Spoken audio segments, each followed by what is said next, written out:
How do we go from this to this? Why do homes built 100 years ago still make us feel something?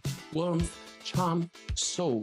While most of new homes feel like they were just spat out of a machine. Londoners worship Victorian homes. New Yorkers pay millions for brownstones. But step into any new development regardless of where it is, and you'll see the same lifeless formula. Copy it and paste around the world. In this video, I want to explore why we stopped building beautiful homes. And as an architect, I'll try to explain what I think went wrong, what we lost, what we gained, and whether we can bring beauty back. Ready? Let's go!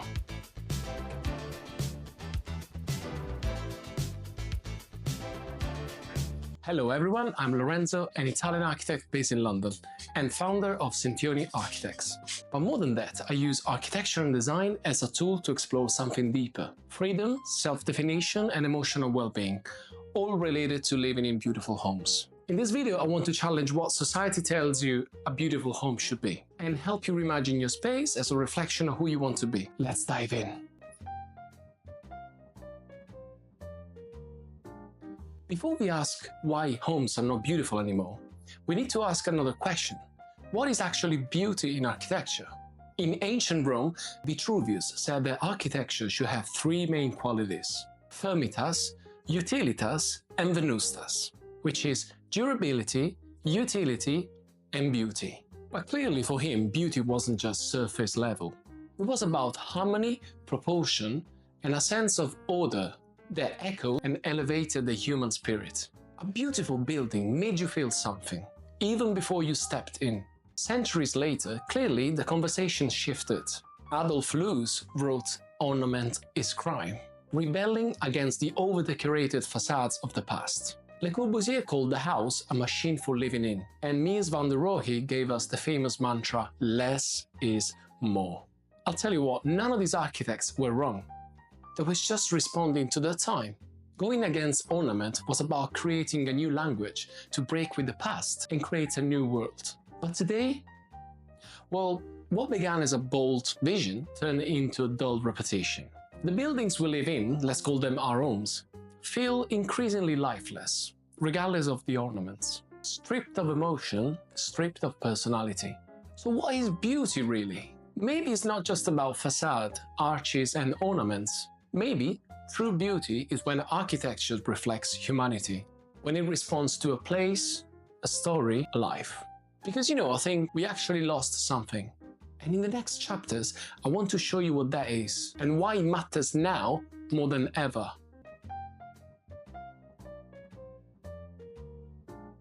Think of a Victorian terrace in London.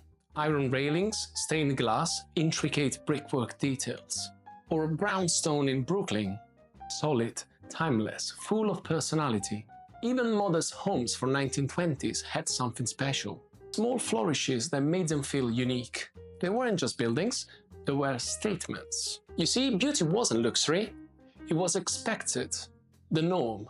And now we call it heritage. Probably you already came across some estate agents writing Victorian charm on overpriced listings. Almost as if soul has become a marketing tool.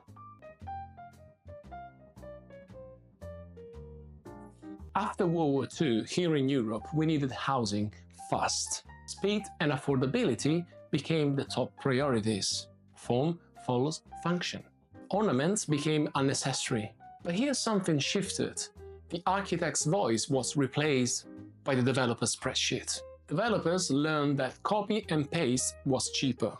After all, planning policies rewarded densities, not quality as much. And now with globalization, we've got a new kind of sameness. From New York to Sydney to London, different cities, identical buildings. Grey cladding, narrow windows, no details, no soul. Let's be honest, nowadays, not everyone can afford to live in a handcrafted brownstone in New York.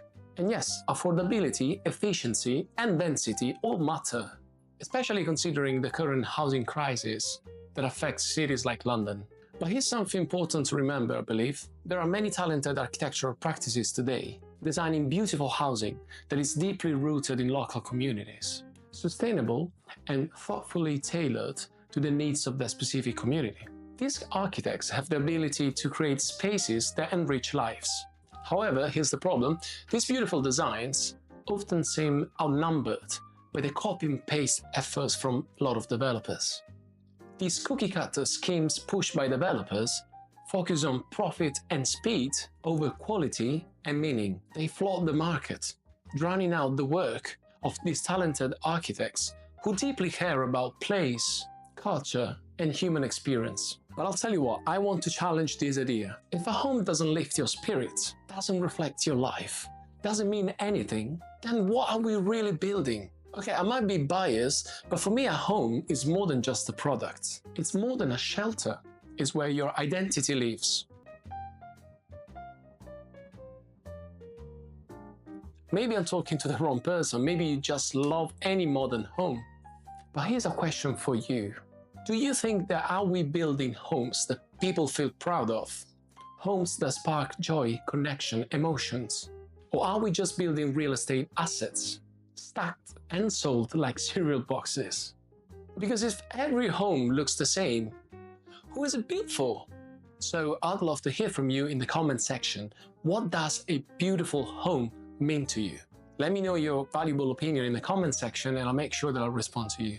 Thanks for watching. If you ever looked at today's homes and thought something feels off, give this video a like and consider subscribing. I post new videos every Sunday at 5 p.m. GMT. Make sure you turn on the notification bell so you won't miss any video. I'll see you in the next one. Ciao.